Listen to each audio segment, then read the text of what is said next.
Alhamdulillahirabbil alamin. Allahumma shalli wa sallim ala habibika Mustafa ka nabiyina Muhammadin wa ala alihi washabihi asma'in. Amma ba'du.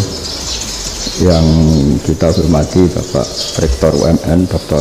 Fauzan MPD, Bapak Suparto, Bapak Haris, Bapak Stardi, dan Bapak Irwinto, juga Direktur Telkom Bapak Mungkas, teman-teman UMM dan semua yang mendengar yang kami hormati. Ini ngaji itu harus objektif itu jujur. Jadi bisa saja korbannya ya saya, bisa rektornya, bisa semuanya, tapi korban dengan makna yang bagus. Karena diantara saran Al-Quran, Allah ngendikan kalau belajar atau mencari nasihat atau mencari kebaikan apa saja, itu diistilahkan walau ala anfusikum awil walidaini wal aqrabin, meskipun ketentuan itu merugikan kamu. Jadi ketentuan apapun yang merugikan kita harus tetap kaji, meskipun itu tidak menguntungkan kita.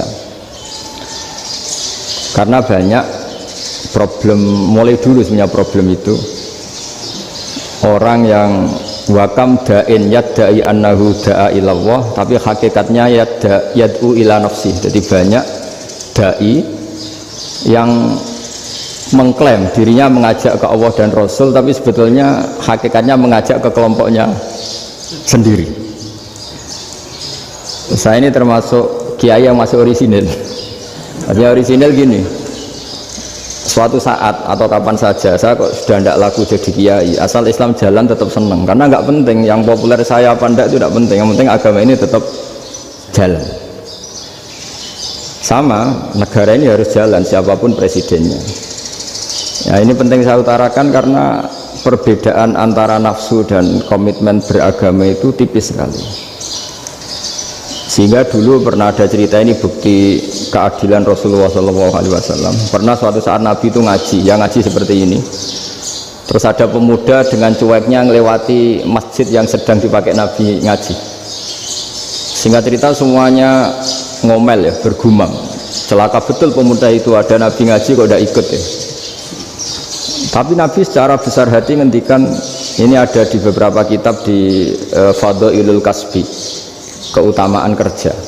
Kata Nabi, pemuda itu mau mencangkul di lahannya, jika dia mencari nafkah untuk keluarganya, untuk kebaikannya, maka itu bagian dari ajaranku. Jadi Nabi berbesar hati bahwa kerja seperti itu bagian dari ajarannya. Jadi tidak harus datang ke majelis ngaji. Dan bisa saja yang sedang hadir itu ya orang yang dari istrinya minta belanja, dari ngaji terus benar dituntut belanja kan gitu. Mungkin anak-anak UMM yang kesini daripada tengok-tengok yang Malang bosan jalan-jalan ke Rembang gitu. Nah, jadi nggak mesti benar juga niatnya gitu. Jadi ya sama itu. Jadi kalau di dunia kiai yang masih orisinil itu, nafsu itu benar-benar dilatih. Maka masyhur dalam cerita, ada orang perang sama Ali radhiyallahu anhu. Ketika perang ini sangat semangat, tapi ketika orang itu meludahi dan Sayyidina Ali ini tersinggung karena diludahi, Sayyidina Ali langsung angkat tangan, sudah perangnya nggak usah diteruskan, karena saya marah sama kamu sekarang demi nafsu, karena kamu meludahi saya, padahal saya tadi motifnya demi Allah dan Rasul. Jadi sangat tipis bedanya kita emosi karena diri kita dan emosi karena Allah dan Rasul.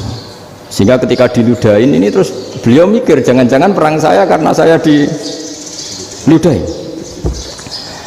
Nah, yang hilang dari peradaban modern adalah Allah itu tidak begitu hadir di hati kita. Saya sering cerita di mana-mana, teks hadis itu sebenarnya berbunyi gini, ini hadis sahih. Mangka na yu'minu billahi wal yaumil akhir fal yukrim jarohu. Ada yang fal yukrim jarohu dhaifahu, ada yang fal yakul khairan aw yasmut. Siapa yang iman dengan Allah dan Rasul, maka harus memuliakan tetangganya, memuliakan tamunya. Dulu itu ada seorang ulama dipanggil anak muda, dibully cara sekarang. Wahai kiai, datang ke rumah saya. Datang kiai itu. Setelah sampai ke rumah orang itu, silakan kiai kembali ke rumahnya, saya tidak butuh kiai. Kiai itu dengan riang kembali. Setelah di rumah dipanggil lagi, Pak Yai silahkan datang ke rumah saya. Datang lagi, ya senyum-senyum, kiainya santai. Wah nggak jadi butuh Pak Yai, silahkan kembali lagi. Sampai 3 kali. Oh itu kalau rektor digitukan marah itu, dosen marah. Kiainya santai, santai, senyum-senyum, rileks. Ketika ditanya kenapa Pak Yai tidak tersinggung, jawabannya unik. Anak muda saya ini senang sekali nuruti perintah Allah, disuruh menghormati tetangga, sehingga ketika Anda manggil ya saya datang, ketika Anda nyuruh pulang ya saya pulang. Saya senang sekali nyenangkan tonggo, dan itu perintah Allah, jadi tidak ada hubungannya dengan kamu. Wah pemudanya nangis minta dimaafin.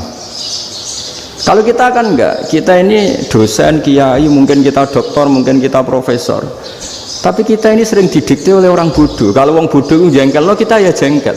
Lo kamu jengkel, dijengkelkan orang bodoh itu namanya terdikte. Itu bodoh apa pinter? Oh itu tidak pinter sama sekali.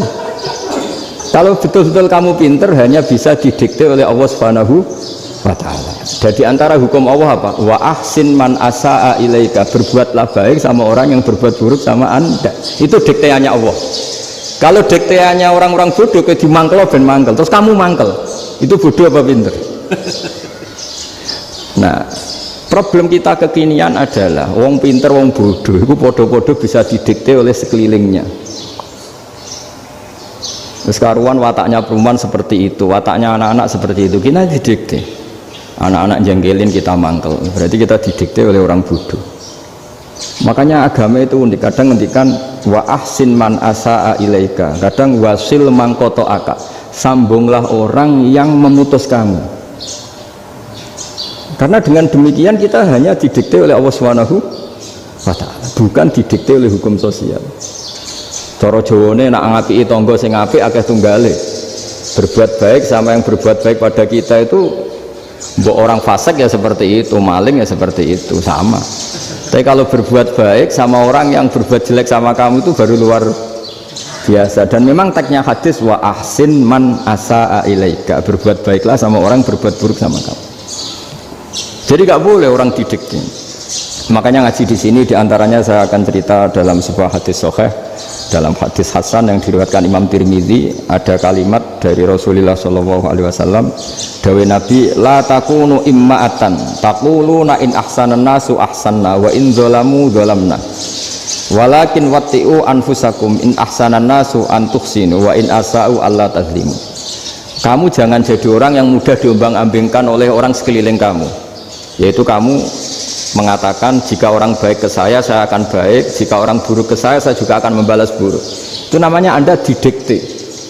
Tapi berkomitmenlah kamu akan berbuat baik meskipun orang lain berbuat buruk. Nah sekarang logika sosialnya begini, kalau di Indonesia itu ada 1000 kiai, ada 1000 profesor yang ingin membenahi Indonesia, rata-rata orang awam itu semau gue, terus mereka mendikte kita, perilakunya agak simpatik, perilakunya jengkelin, terus 1000 profesor ini ikut jengkel. Itu kira-kira jadi solusi apa goblok bareng ya? Sama 1000 kiai ini ikut jengkel, ini jadi solusi apa goblok bareng? Goblok bareng. Nah problem sekarang kita ini biasa didikte orang bodoh. Nah makanya ciri khas orang muslim itu kata Nabi, mangkana yu'minu billahi wal yaumil akhir, jadi baik tetangga karena perintahnya Allah dan Rasul. Pentingnya apa? Bedanya karena berbuat baik ini perintahnya Allah, mbok tonggo apik lah kita tetap apik karena perintahnya Allah dan Rasul. Begitu juga dengan hubungan dengan istri, dengan anak, mbok bojomu lagi cerewet lah ya tetap apik, karena dengan cara itu kita hanya tunduk kepada Allah dan Rasul. Tapi kalau kamu, istri saya kalau baik ya saya baik, kalau enggak ya enggak, berarti Anda didikte oleh perilakunya dia. Itu latihan ya, kalau dalam bahasa pondok latihan jadi wali itu yang paling berat itu. Nabi itu kalau sama orang munafik itu sabarnya Masya Allah, padahal Nabi berso kalau orang itu orang munafik. Karena dengan cara seperti itu, bahwa kebaikan Nabi pada seseorang itu atas perintahnya Allah dan Rasul, bukan atas nama servis.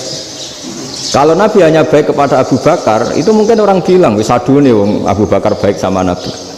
Tapi kalau Nabi baik sama orang munafik, Abdullah bin Ubay bin Salul, itu kalau nggak perintahnya Allah dan Rasul itu nggak bisa. Nah ini cobalah berlatih seperti itu sehingga kita tidak mudah didikte. Ya saya ulang lagi, nggak mudah apa? Didik. Maka di antara kebaikan Allah dan Rasul adalah bahkan orang zalim saja diberi jatah rahmat. Makanya tadi seperti mukadimah yang dibaca Pak Haris tadi, agama ini rahmatan lil alamin. Orang yang zalim saja dapat jatah apa? Rahmat, apalagi yang soleh. Nah kemudian yang perlu dicatat, kenapa kita menjadi enjoy dengan Islam? Islam itu adalah agama yang tidak didikte oleh materi. Jadi kalau Anda ingin makan enak, mungkin kalau pikiran kebanyakan orang, anak-anak muda yang milenial, yang gaul, ingin makan enak ya makan yang disukai. Misalnya sate atau bakso Malang atau apa. Kalau orang-orang yang jadi wali gak gitu cara berpikir. Ini yang masih orisinil. Ditanya, ini dunia baru kesulitan makanan, baru resesi. Cara makan enak gimana? Jawabannya lucu. Ya gampang, idamuhu alju. Idam itu lauk. Kalau kamu ingin makan lauknya paling enak apa? Alju. Kamu harus lapar banget. Sampai kalau puasa itu melihat tempe itu wah luar biasa. Tapi kalau kamu nggak puasa, air putih itu nggak menantang.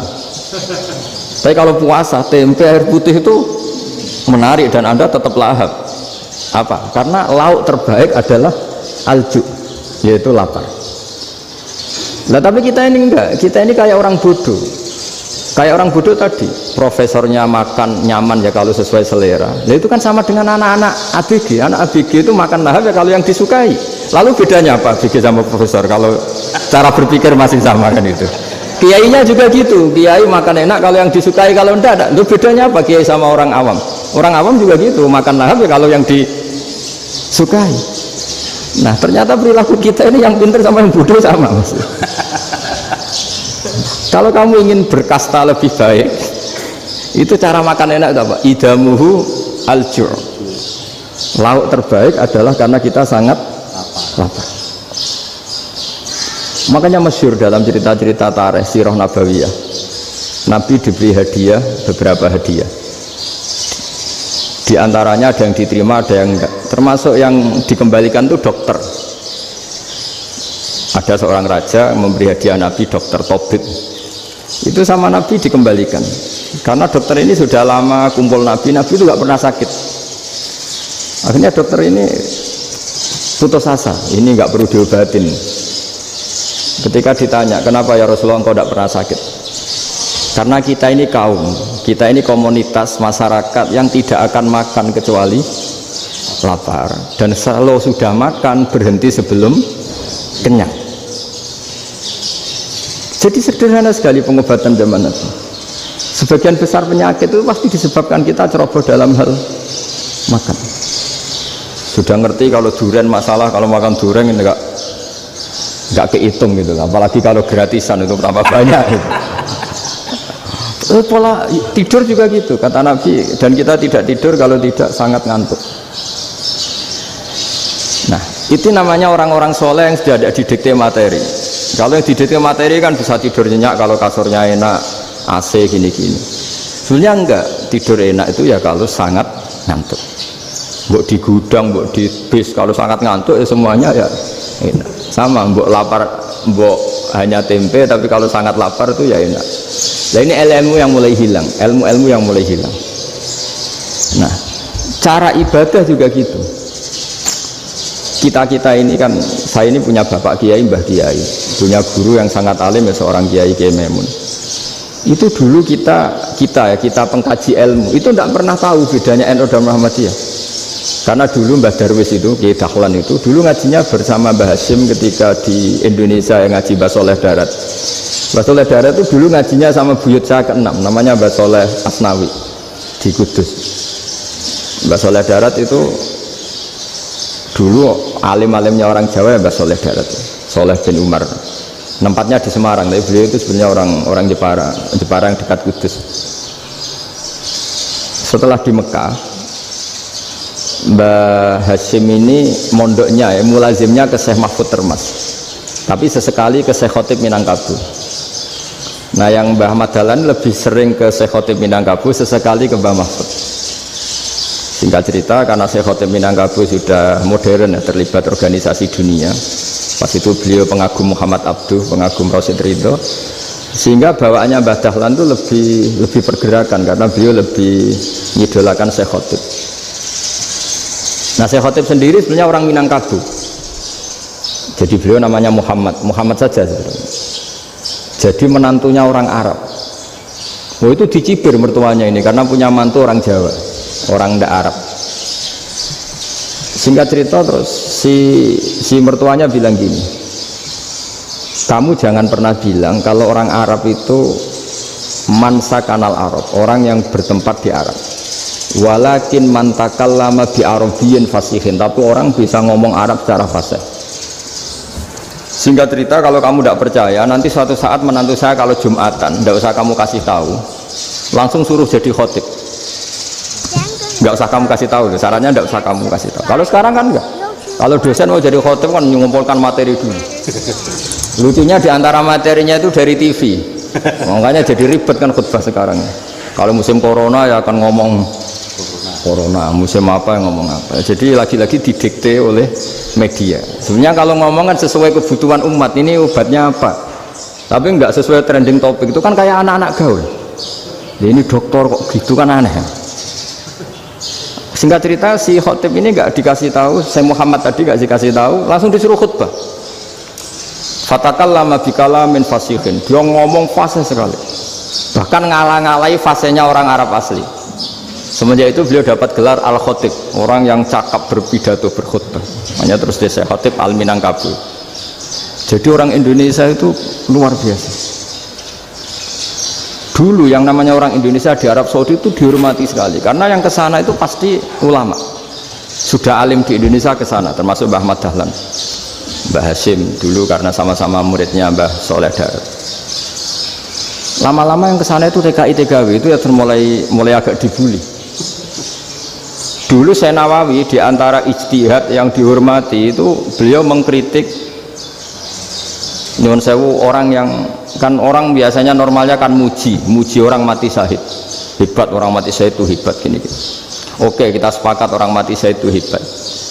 Tapi kata Imam Nawawi dengan syarat niatnya itu li'ila'i kalimatillah dan itu bawaan takdir.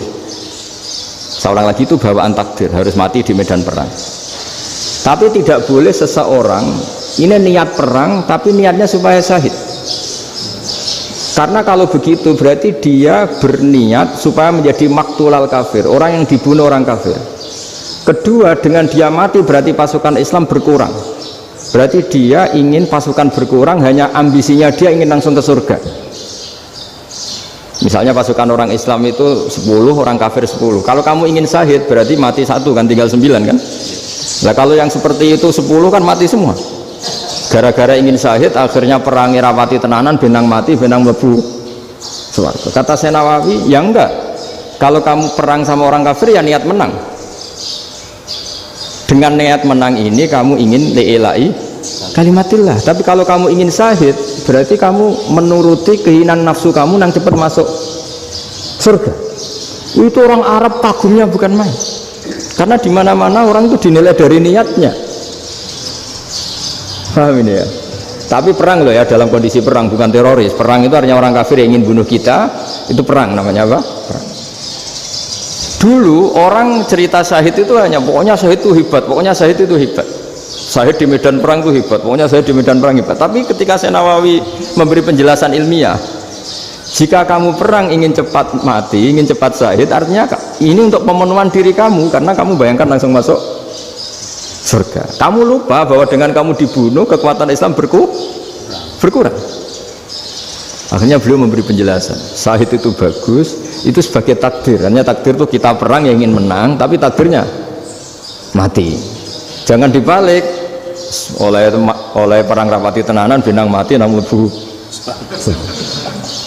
Itu yang pertama, termasuk ulama yang pertama memberi penjelasan itu Syekh Nawawi. Akhirnya melahirkan kekaguman yang luar biasa dengan tafsir Munirnya itu. Terus beliau itu orang yang rileks kalau menjelaskan ilmu. Ini juga guru-gurunya Mbah Hashim, Mbah Guru sama Mbah Hashim sama Mbah Ahmad Dahlan Syekh Nawawi. Jadi dulu yang alim di Arab itu ada Syekh Nawawi, ada Syekh Khotib Minangkabau, ada Syekh Bakir Jogja, ada Syekh Mahfud Termas. Itu orang Indonesia banyak sekali yang alim. Bahkan diantaranya yang dikagumi Al-Azhar itu juga orang Indonesia, nama Syekh Abdul Manan, itu mbahnya Syekh Mahfud Termas itu. Itu pertama ada duta besar Indonesia di Mesir, itu termasuk barokahnya Mbak Abdul Manan tadi, itu juga orang Indonesia.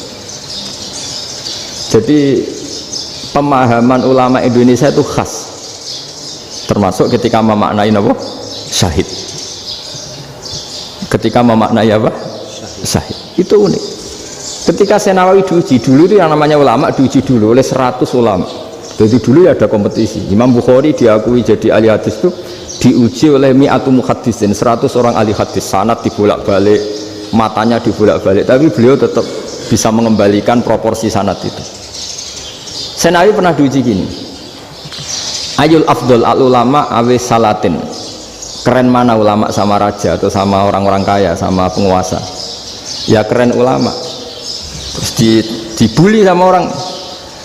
Tapi setahu saya banyak ulama yang antri di rumahnya raja, tapi saya tidak tahu melihat raja antri di rumahnya ulama.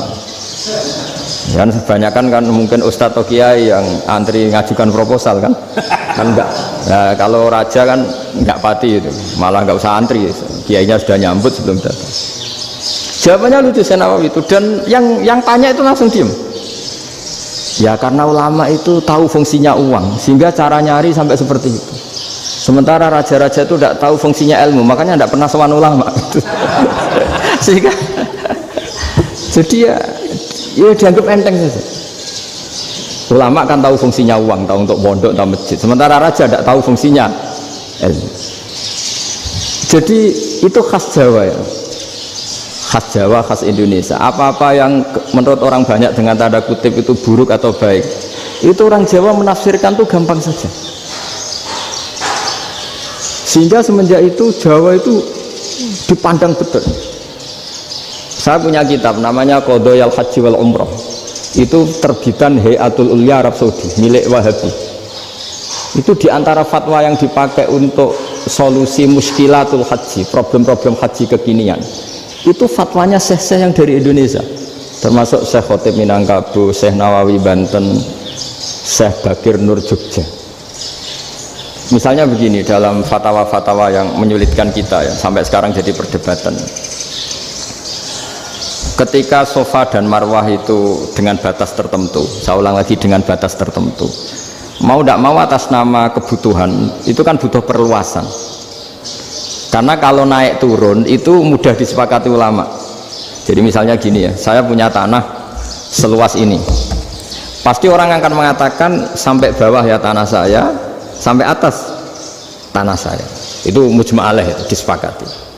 Sehingga Nabi ngendikan al-Ka'bah min tuhumil ardi ilas sama Ka'batun. Ka'bah sampai ujung bumi, sampai ke aras semuanya Ka'bah. Sehingga tidak ada perdebatan ulama ketika Masjid Haram ditingkat, kemudian yang di atas sholat, tetap dia menghadap Ka'bah. Tidak harus diluk melihat di bawah, enggak, karena Ka'bah sampai langit. Sama tanah Anda kamu tingkat sampai 10, enggak ada tetangga protes, karena bawah sampai atas tanah Anda. Tapi kalau diperluas, tanah Anda kamu luaskan setengah meter saja atau 3 cm saja, iso geger bek tonggo. Karena di mana-mana batas itu ya tadi, kalau atas bawah miliknya, kalau samping enggak. Pertanyaannya, perluasan Mina itu ke samping, perluasannya Matof yang Mas'a itu juga ke samping. Geger kan ulama dunia. Bagaimana hukumnya Mina Jadid, Mina yang diperbarui atau Mina yang diperluas? Itu diantara rujukan baik yang membolehkan maupun yang menentang. Itu ya syekh-syekh Indonesia. Itu orisinal tuh. Saya punya kitab orisinal terbitan Hayatul Ulya, kira-kira ya kemenaknya Arab Saudi kalau di Indonesia itu. Itu yang dirujuk dawuh Syekh Nawawi, dawuh Syekh Khotib Minangkabau. Karena apa? Ada logika khas Jawa. Misalnya begini, meskipun saya tidak perlu fatwa Mina Jadid sah apa enggak, memang jadi perkhilafan ulama. Misalnya kampung ini dinamai Mina, pertanyaannya gini, tanah yang di samping ini bisa milik Anda apa enggak? Ya bisa Gus, kalau dibeli atau dihibahkan. Berarti tanah di samping Anda menjadi milik Anda karena ada proses pengambil alian lewat beli maupun hibah. Nah masalahnya ini negara itu berhak menganeksasi atau memasukkan ini sebagai Mina.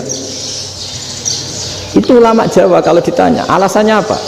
Fa innal muttasila bis hukmu dzalika syai'. Karena yang gantet, yang mutasil itu bisa dihukumi seperti sesuatu itu. Jadi kalau ini mina, ya yang gantet mina ini ya bisa dikatakan mina. Beda dengan membuat mina Malang mina, wah itu tidak bisa, tidak mutasil kan.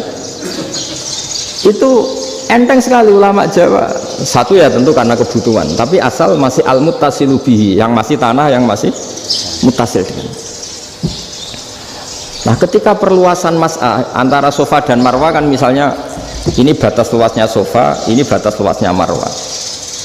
Lalu atas nama kebutuhan, sofa marwah itu sampai sini. Sampai agak meluas ke sini. Itu geger Arab Saudi. Wah, ini gimana? Padahal tawaf itu harus antara gunung sofa dan gunung marwah.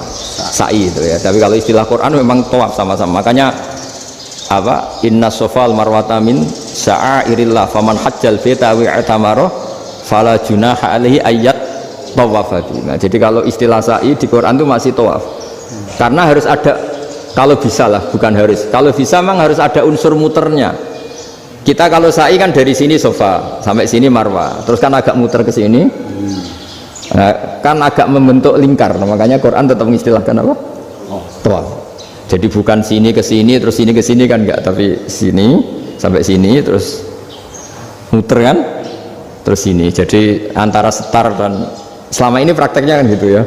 Sofa ngambil sini, terus ke sini, terus agak muter. Nah, karena ada unsur agak muter ini terus orang menyebut apa? Tawaf. Tapi itu bukan syarat sah, ini cerita ideal. Saya ulang lagi ya. Gunung Sofa itu puncaknya atau pucuknya kalau dalam bahasa Jawa itu ya hanya segini, ini sampai sini. Nah, kelompok Islam yang fikih keras nggak boleh diperluas karena Allah memilih tempat ini itu spesial, jadi nggak boleh ke yang lain. Tapi ketika kebutuhan mendesak, mau tidak mau harus diperluas. Itu jawabnya Kiai Jawa lucu. Gunung sing ketok itu sing dhuwure tok, sikilane luwih hombo. Jadi karena kita kan gunung kan bentuknya gini. Nah, sofa yang kecil itu yang atasnya, tapi sikilannya sini kakinya lebih luas. Jadi boleh perluasan asal tidak melebihi kakinya. Ya dihitung ya lebih luas. Jadi Kiai Jawa itu kayak wong delok gunung Penanggungan, kayak gunung Arjuna. Di mana-mana puncak gunung itu lebih kecil timbang kakinya. Artinya diperluas ini bukan berarti tidak di sofa dan tidak di, nah, itu khas Kiai Jawa. Jadi jangan kira orang Jawa itu tidak hebat sekali. Termasuk perkembangan hotel di Arab Saudi. Itu dulu sebelum ada hotel, buyut saya kelima atau keenam dulu haji, namanya Badur Rahman. Itu kalau mau ingin apa ya, menghindari terik matahari itu masuk gua. Itu masuk gua itu hanya separuh badan, kakinya di luar. Jadi jangan bayangkan kalau gua di Indonesia kayak gua Akbar di Tuban orang bisa masuk jalan-jalan, enggak. Gua di Arab itu kayak cepitan batu, tidak sampai masuk. Sehingga kepalanya dimasukkan, kakinya masih kena matahari, saking panasnya Arab Saudi. Sehingga dalam bayangan hijrah ketika Nabi bersembunyi di gua apa? Sur, itu kata Abu Bakar, kalau orang kafir melihat kakinya pasti melihat kita karena nggak bisa masuk penuh. Jadi orang itu mau dempes tok. Sehingga ya kira-kira luasnya gua paling segini. Makanya guyonannya kiai-kiai itu untung nggak kayak gua Indonesia. Kalau kayak gua Indonesia laba-labanya capek karena luas sekali. Jadi jangan bayangkan gua Arab tuh kayak gua Indonesia. Makanya bayangannya andai kan orang tuh melihat ke bawah pasti melihat kita karena orangnya nggak bisa masuk penuh, nggak bisa masuk 100%. Ya kayak cepitan batu lah mirip. Itu kan mirip Gunung Uhud. Gunung Uhud kata Rasulullah, nanti kalau kamu perang itu di atas, menang atau kalah di atas, musuh biar di bawah, dengan di atas kamu bisa manah. Jangan bayangkan kayak Gunung Merapi, kayak Gunung Penanggungan. Nah, kalau Gunung Penanggungan manah ke bawah yang leyang kan. Jadi gunung di Arab itu kayak bukit ya, sampean pernah kan ke Uhud itu ya sama ini aja tinggi ini kan. Nah ini yang ada mulai ada mis, makanya nerjemah itu susah di Indonesia. Karena jabal itu udah harus tinggi. Kalau tinggi nggak bisa mana dari atas ke bawah kan nggak ngefek kan. Sama kalau ke Uhud gunungnya kan pendek sekali sehingga yang mana dari atas ke bawah ya kalau kena musuh ya celaka karena memang dekat. Nah kalau gunung Indonesia mana dari atas ke bawah yang leyak nggak ngefek. Nah itu susahnya nerjemah bahasa Arab ke kita. Jadi apa ya, transkrip itu nggak gampang karena ada pengertian yang beda. Kita kalau bilang gunung itu tinggi sekali sampai banyak mahasiswa tersesat ya saking tingginya. Kalau orang naik Uhud nggak akan tersesat, wong ketok dari bawah itu. Nah ini pentingnya ngaji ya. Jadi akhirnya ulama-ulama Indonesia itu dipakai rujukan. Jadi mulai Mbah Hasyim, Mbah Ahmad Dahlan sampai era buyut-buyut itu masih orang alim. Lama-lama yang di Indonesia ini orang-orang yang bodoh. Sehingga orang Jawa kalau ke sana dibully, ya Jawa tak kuluh kaya. Orang Jawa itu penggaweannya itu makan ular. Karena belut itu kalau di kamus itu persis ular. Dulu itu kan kamus tidak full color. Gara-gara gak full color, gambar belut sama ular itu sama. Belut itu belut sama ular kalau nggak full color gambarnya sama apa enggak? Sama. Terus orang Jawa itu kan masih banyak yang makan bajing itu apa? Ketupai.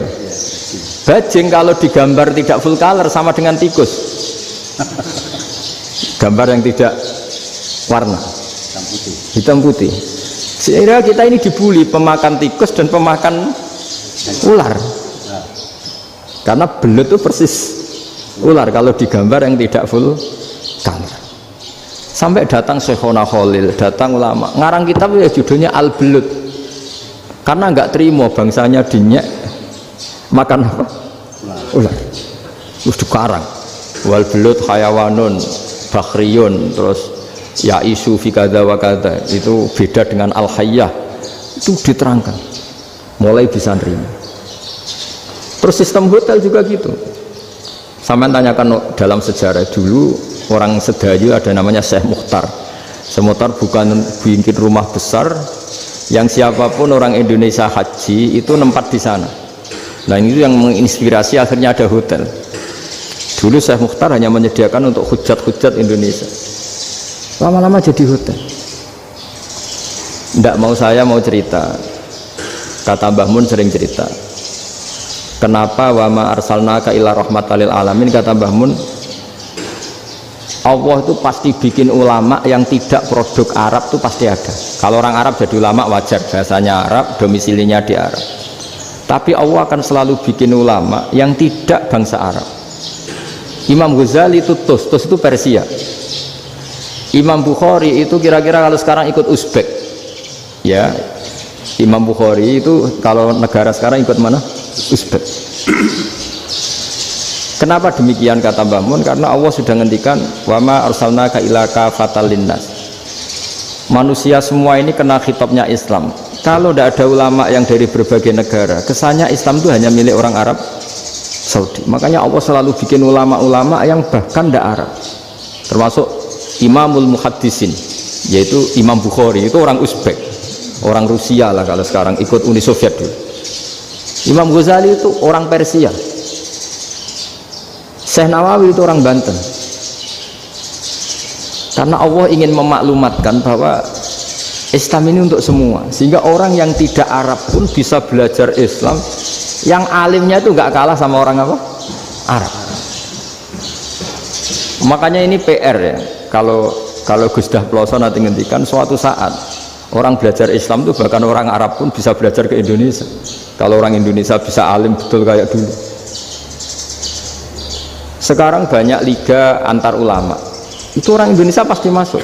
Ulama-ulama top dunia itu pasti orang Indonesia banyak yang masuk. Karena tadi ketika orang Indonesia baca kitab, itu orang Arab itu kagum, kok bisa ada bahasanya baca secara benar. Bukan sekedar bisa baca secara benar. Karena memang dilatih sedemikian rupa di pondok-pondok. Makanya kita semua lah yang alim di Indonesia itu kemana-mana ya pasti alim. Dulu putra Mbah Mun namanya Gus Zofur itu tahun pertama ya sudah the best di tahun pertama. Kalau tahun pertama the bestnya ilmunya bawaan dari sarang, dari keluarganya. Gus Naji mondok di Sayyid Muhammad tahun pertama sudah dipuji sebagai yang teralim karena ya sana. Kalau dipujinya tahun ketiga, tahun keempat kan mungkin dapat dari sana. Ini tahun pertama. Saya ulang lagi tahun pertama. Karena pengajaran di Indonesia itu luar biasa di pondok-pondok ini. Makanya kalau dalam anekdot pondok itu cerita-cerita lucu itu. Ada orang Jakarta ngaji, setelah di kelas itu pelengahan terus. Melihat jendela, lihat pintu terus. Lama-lama gurunya marah. Kamu diajarin kok enggak punya sopan, melihat pintu terus enggak memperhatikan guru ya. Anak Betawinya jawabnya lucu. Habis Pak Guru bohong. Kenapa ya? Kamu Pak Guru bilang Ja'a Zaidun, Zaid datang. Tak lihat enggak ada yang datang. Setelah itu contoh nasab kan ro'a itu Zaidan. Saya melihat Zaid, saya enggak melihat Zaid. Terus contoh ketiga yang jar kan maror tu Zaidin. Saya berjalan ketemu Zaid. Pak Guru diam di situ enggak jalan-jalan. Jadi saking detailnya Indonesia dia diajari kalau rofa Ja'a Zaidun, kalau nasab ro'a itu Zaidan, kalau jar marortu bi Zaidin.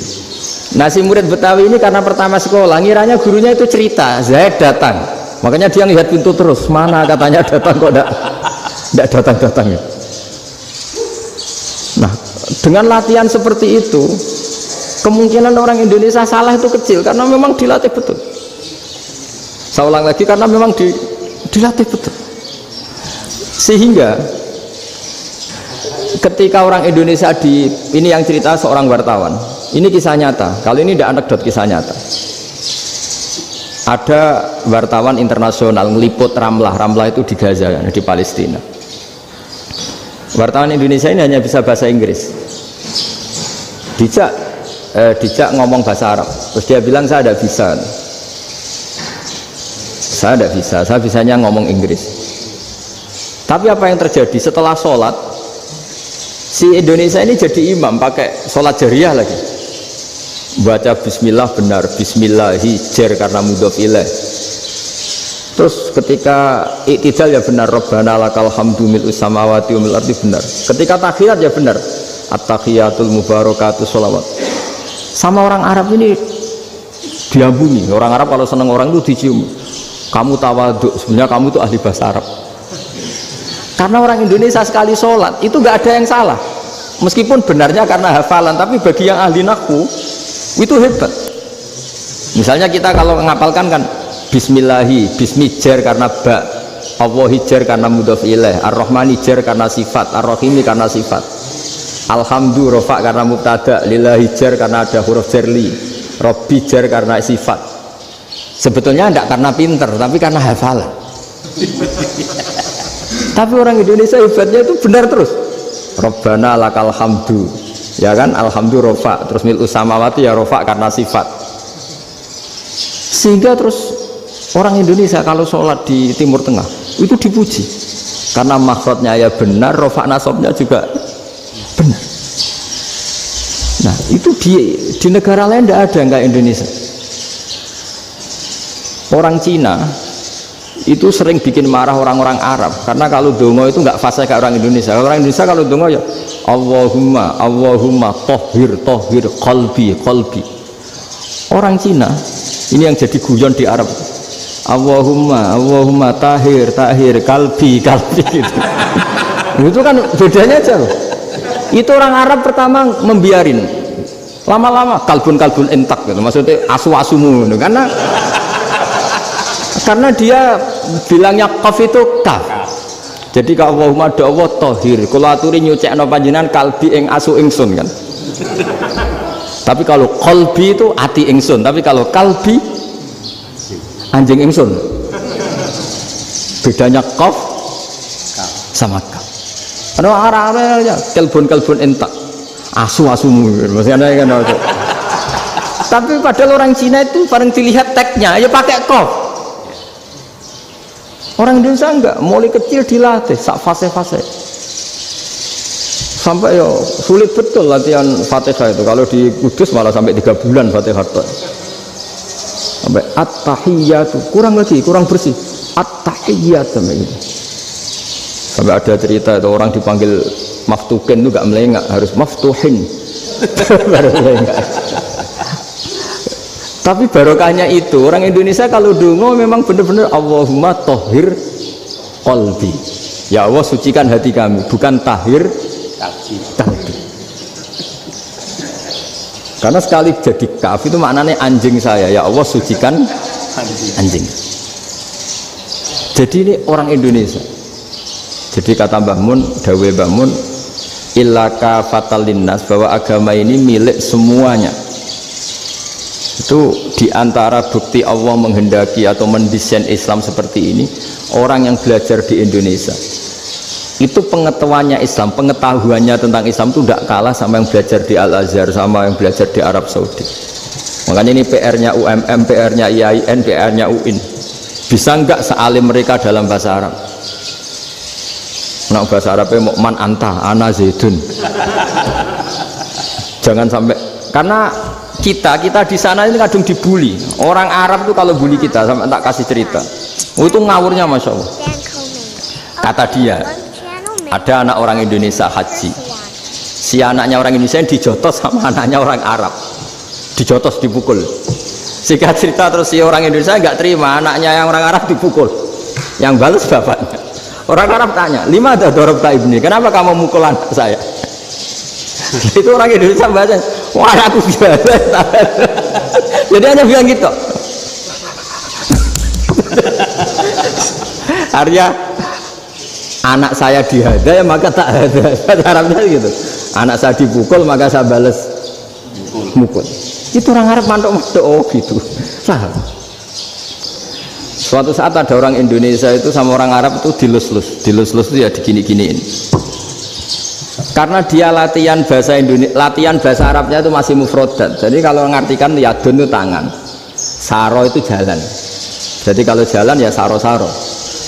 Roksun itu kepala, ana itu ingsun. Jadi karena dia nggak ngerti penggunaannya, itu bahasa Arabnya itu yadun anta, jadi bukan yaduka tapi yadun anta, berarti tangan kamu. Saro-saro itu jalan-jalan, ala roksi anak yang atasnya sirah ingsun. Jadi mestinya yang benar kan yaduka saro ala roksi atau gitu, tapi enggak dipotong-potong. Yadun tangan kan, anta kamu, berarti tangan kamu. Saro-saro jalan-jalan, roksun itu sirah, anak ingsun, jadi di atas kepala saya. Orang Arab tertawa-tawa, tapi paham maksudnya. Jadi kita ini dibully di Arab itu Masya Allah. Jadi akhirnya lahirlah ulama-ulama tadi yang saya sebut tadi. Bahkan pernah lama sekali ulama Indonesia itu jadi master di Arab Saudi, yaitu Senawi Banten. Itu kalau orang sana bilang itu Sayyidu Ulama Il-Hijaz, top-topnya ulama Mekah Madinah, padahal beliau orang Indonesia dan dimakamkan di Ma'la, itu dekat makamnya Sayyidah Khadijah karena sangat dihormati. Nah, diantara sebab dihormati adalah ketika orang memahami syahid, maknanya pokoknya maktulal kafir. Syahid itu adalah orang yang kalau perang itu mati di medan perang. Itu Imam Nawawi merinci secara detail. Kalau dia perang supaya tujuannya mati syahid cepat ke surga, berarti dia nuruti hadzun nafsi, ingin cepat ke surga. Tapi dia lupa bahwa dia dengan terbunuh pasukan Islam berkurang kekuatannya. Maka syarat perang yang benar adalah ya ingin menang. Di mana-mana perang ya lillahi kalimatillah, supaya kalimat Allah itu menang, jangan ingin kalah. Soal dia mati takdir, tapi jangan ingin mati. Wah, itu terus dikagumi. Ternyata memang, oh iya ya, kalau pasukan Islam 10, kafir 10, kita ingin syahid, berarti ya kalau orang ingin syahid kan terus mungkin perangnya ada hati-hati, main ngawur saja terus kalah mati. Sudah apa, kalon satu kan, terkurangi satu kan. Nah kalau semuanya 10 punya niat gitu, nah itu Syekh Nawawi. Syekh Nawawi itu orang yang begitu gampang nerangkan Quran. Bahkan ketika orang Arab kesulitan ngartikan famathaluhu kamathalil kalbi in tahmil alaihi yalhas au tatrubuna yalhas, orang tomak itu ibarat kayak anjing. Anjing itu kamu kasih makan ya tetap melet, menjulur-julurkan lidahnya, kamu ndak ya ndak. Imam Nawawi ditanya, ma wajhu sibbi, lalu wajah tasbihnya di mana? Beliau menjawab fitoma. Jadi anjing punya dua sifat yang berlawanan. Di bab ilmu dipuji, nggak ada hewan yang mudah menerima ilmu kayak apa? Anjing. Sehingga Quran mengistilahkan wa ma 'allamtum minal jawarihi mukallibin. Hewan yang mudah diajari itu oleh Quran dibahasakan sudah menganjing. Karena anjing adalah hewan yang paling mudah apa? Diajarin. Itu diakui oleh Quran wa ma 'allamtum minal jawarihi mukallibin. Tapi dia punya sifat yang sangat buruk sekali, yaitu nggak pernah puas. Makanya ketika Bal'am bin Ba'ura, ada tokoh yang kedonyan ya, itu kalau diistilahkan Quran walakinnahu akhlada ilal ardi wattaba'a hawa sama saluhu kama salil kalbi in tahmil aliyal has atau tatrukhu yalhas. Jadi anjing punya dua sifat yang berlawanan. Di bab ilmu dipuji karena paling mudah diajarin. Itu saya pernah ke Malaysia, diceritain sama polisi Malaysia. Anjing itu saking cerdasnya itu bisa deteksi CD palsu sama CD bajakan, asli sama bajakan. Itu kan gak kebayang. Kalau narkoba mungkin masih ada bau khusus ya, atau mesiu atau bom masih ada bau khusus. Ini enggak. Anjing itu dilatih ngecek CD yang asli sama yang palsu. Oh itu kebablas itu pinternya itu. Itu harganya itu 1 miliar lebih, paling mahal. Jadi mungkin bisa deteksi ini dosen betul apa abal-abal itu bisa. Itu kiai betul apa kiai pesanan itu mungkin bisa. Itu saya punya kitab namanya Al-Hayawanul Kubro. Itu cerita prestasi-prestasi hewan. Itu yang berkuras-kuras sampai berjilid-jilid. Itu ya cerita anjing. Tidak ada hewan sebaik anjing. Di bab itu ya, di bab sampai ya tadi ada anjing yang sangat loyal sama majikannya. Loyalnya Masya Allah, sopannya Masya Allah. Anjing itu mbok lama berbakti sama sampean, nggak mau tidur di ruang tidurnya sampean, dia tetap tidur di luar. Corong Jawa nggak ngelama. Suatu saat si raja ini minum, wisata minum. Pas mau minum diterjang sama anjingnya sampai tumpah. Kecewanya raja ini itu karena selama ini anjingnya sopan sekali. Sekedar ganggu di ruangannya nggak pernah, malah ini mau minum, minuman yang disukai diterjang anjingnya tumpah. Marah kan anjingnya di mana? Ternyata apa? Minuman itu anjing ini tahu kalau minuman itu beracun, diracuni oleh musuhnya. Itu saking hebatnya anjing sampai ketika ngawal rajanya itu tidak sekedar ada penjahat atau maling, bahkan trik-trik kayak minumannya diracun oleh orang lain itu anjingnya tahu. Sehingga pas mau diminum diterjang sampai terus supaya nggak keminum. Makanya Quran istilahkan anjing itu apa? Wa ma 'allamtum minal jawarihi mukallibin. Hewan piaraan yang kamu ajarin nanti sampai sepinter anjing. Makanya Ashabul Kahfi itu ketika ngajak anjing tadi, beliau tidur, anjing itu tidurnya bil wasit, wakal buhum basitun dzira'aihi bil wasit. Jadi dia tidur dalam posisi siaga. Loh coba, anjing itu nggak pernah sekolah, karena dia posisi menjaga, tidurnya itu kayak siaga gini, bukan ngorok semadep ke atas terlentang, itu enggak. Andai kan dia tidur terlentang itu kan yang mau mengganggu kan, wah asune turu, itu enggak. Dia tidur posisi siaga, makanya disebut lawit tolak ta'alaihim lawalaita minhum firaron. Kalau kamu melihat anjing itu pasti lari karena dia posisi siap merekam. Jadi tidur tapi posisi siap merekam. Jadi matanya tetap terbelalak kayak siaga. Padahal itu enggak diperintah, ya dia memang punya nalar untuk itu. Ini disebut wa ma 'allamtum minal jawarihi mukallibin. Dan dalam teori modern juga gitu. Tapi dalam hukum Islam yang dianut mazhab Syafi'i itu anjing tetap najis. Ya sudah, najis ya najis, tapi ada mazhab lain yang mengatakan tidak najis. Tapi tidak usah ngurmat anjing, geger nanti kalau rektor kampus punya anjing. Tapi ilmu itu bagus untuk kelangenan kadang. Andai kan tidak ada mazhab Malik, maka kita kesulitan menceritakan Ashabul Kahfi yang hewan piaraannya itu anjing. Tapi misalnya anjing disucikan, kita juga nanti susah menjelaskan hadis Nabi malaikat itu tidak masuk rumah yang di situ ada apa? Anjing. Maka ilmu itu, makanya kata Imam Sa'roni, sebagian ilmu itu memang kelangenan tapi nggak boleh jadi praktek, tapi harus ada. Misalnya begini, contoh paling gampang, api dalam mazhab Syafi'i kan alat pensuci hanya dua, air dan tanah. Ya saya ulang lagi, air dan tanah, yaitu tanah untuk mensucikan najis anjing. Imam Abu Hanifah menambahkan api. Mazhab Syafi'i itu agak kesulitan ketika ada batu bata dibikin dari tanah-tanah yang bercampur kotoran. Mazhab Syafi'i akan kesulitan karena di situ ada najis yang jadi materinya bata. Hukumnya gimana kalau nanti dipakai masjid? Tapi barokahnya ada beberapa mazhab. Abu Hanifah mengatakan dan api. Jadi apa tadi, air, tanah, api. Alasannya masuk akal. Ketika usatul mukminin, orang-orang mukmin yang ahli maksiat itu sebelum masuk surga, kalau dia dosanya banyak itu dibakar dulu supaya suci. Emas itu untuk memisahkan dengan materi lain juga harus dibakar. Berarti api termasuk alat. Artinya gini, batu bata yang materinya dari tadi najis sekalipun ini menjadi suci karena ngalami pembakaran. Tapi kata Imam Sa'roni, ilmu ini hanya sebagai ilmu. Jangan sampai kalau kamu mau wudhu gak ada air terus membakar diri lah, ini ribet kan. Jadi ilmu itu sebagian memang untuk kelangenan, karena kita butuh. Andai kan tidak ada mazhab Abu Hanifah, maka kita akan kesulitan pakai bata yang kita tahu cara bikinnya kadang di tempat yang kotor, di tempat yang najis. Tapi karena ini ngalami dibakar, maka hukumnya suci menurut mazhab Abu Hanifah. Dan itu sering ulama itu sampai apa? Saya punya kitab fikih namanya Fardul Masail. Pengandaian ada masalah. Jadi masalah itu belum terjadi tapi diandaikan. Misalnya kayak di Texas. Bumi itu bulat-bulat. Texas itu kalau dibor itu pas Ka'bah. Lalu kiblatnya di mana?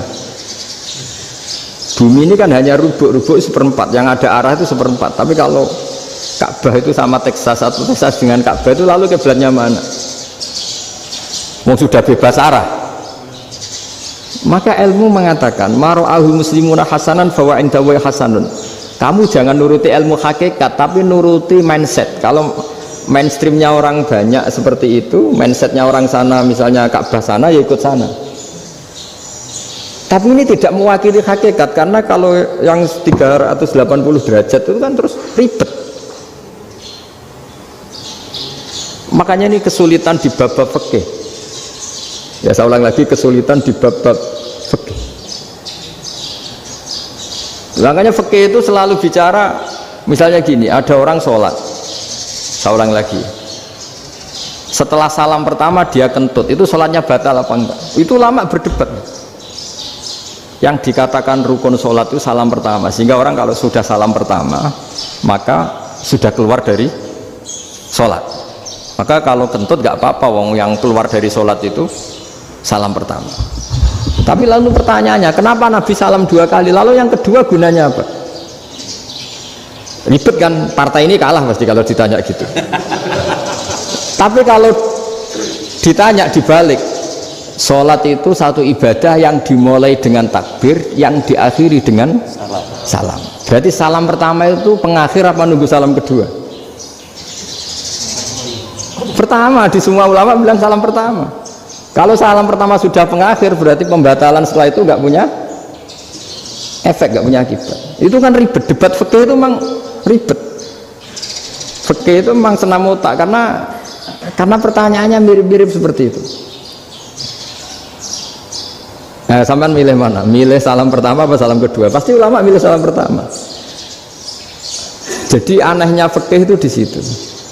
Misalnya orang mati, takbir itu berapa kali? 4 kali. Andai kan takbir 5 kali itu batal apa enggak? Satu ulama mengatakan 5 kali itu batal, karena rukunnya sholat jenazah itu takbir 4 kali. Berhubung ini rukun, kalau nambahi ke 5 berarti menambahkan rukun. Kayak kamu sholat rukuk 2 kali kan batal, sujud 3 kali batal, karena menambahkan apa? Rukun. Berarti kalau takbir 5 kali batal. Tapi pertanyaannya, takbir itu adalah wiridan biasa, sehingga kalau ditambahkan nggak punya akibat batal. Jadi Jadi perdebatan ulama itu kadang ya lucu. Kayak kemarin Pak Haris pas pertama bertamu ke sini mau ngundang saya, tak ceritain. Dulu sholat jenazah itu pasti mayat di depan. Karena lazimnya sholat jenazah itu mayat di depan. Tapi mulai dulu lama sudah berpendapat, andai kan jenazahnya di belakang pun tetap sah. Fa innal janazah laisat bi imamin. Karena jenazah itu tidak imam. Kenapa harus di depan? Oh, tidak imam kok harus di depan. Itu mulai dulu.